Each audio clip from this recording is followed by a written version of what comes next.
অনেকেই কিন্তু এই মাছের নাম জানে না। আজ কিন্তু এই মাছের নাম মুই বললে দিব। চিটাগাঙ্গের সেই শিপিং বোর্ডে মুই চলে আইছি। কেমনে এই জাহাজে মাছ ধরে প্যাকিং করে আপনাকে বিস্তারিত জানাবো। দোতলার সমান জাহাজটা উপরে দিয়ে মুই নিচে নামে আইছি। কেমনে মাছ প্রসেসিং করে আপনাকে দেখাইতেছি। এই জায়গায় কিন্তু হরেক রকমের মাছ ওঠে। বিভিন্ন মাছ কিন্তু এই জায়গায় বিভিন্ন প্রকারের প্রসেসিং করা হয়। এই মাছ কিন্তু মেদ মাছ না। আপনারা মেদ মাছ মনে করতে পারেন, এটা কিন্তু দেখায় ওই মাছের মতোই। অনেক লোক কিন্তু এই জায়গায় কাজে নিয়োজিত আছে, কিন্তু সবাই সবার মতো ডিউটি পালন করে।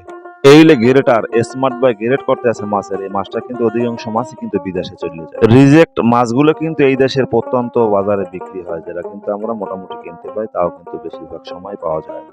মজার ব্যাপার হয়েছে, এই জাহাজ যারা বসবাস করে এবং কাজ করে সবাই কিন্তু মিলেমিশেই কিন্তু একযোগে থাকে।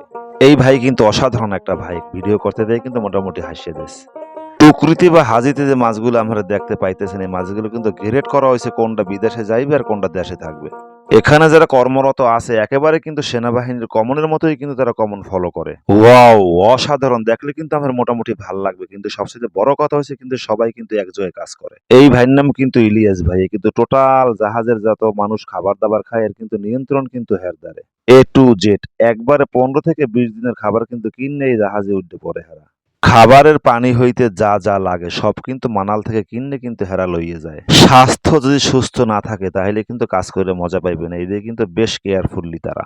জাহাজের যে উচ্চতা এবং দৈর্ঘ্য সেটা দেখলে মনে হইবে যেন আপনি 3-4 বিল্ডিং এর মধ্যেই বসবাস করতে আছেন। এই জাহাজের আর একটা জিনিস আমার কাছে খুব ভালো লাগছে, সেটা হচ্ছে যে কিন্তু সিনিয়র জুনিয়র পোশাকেই কিন্তু নির্ধারণ করা হয়েছে। মাছের রাজ্যে যখন আপনি চলে দেবেন কোনো মাছই কিন্তু আপনার ভালো লাগবে না, এটা কিন্তু শিওর। দেশ এবং দেশের বাইরে মাছের চাহিদা মেটাতে কিন্তু এরা গহীন সমুদ্র বন্দরে কিন্তু অসাধারণ ভূমিকা পালন করে। সারাদিন কাজে নিয়োজিত থাকার পরে যখন একা হয়ে যায়, ফ্যামিলির কথা কিন্তু সবারই মনে পড়ে।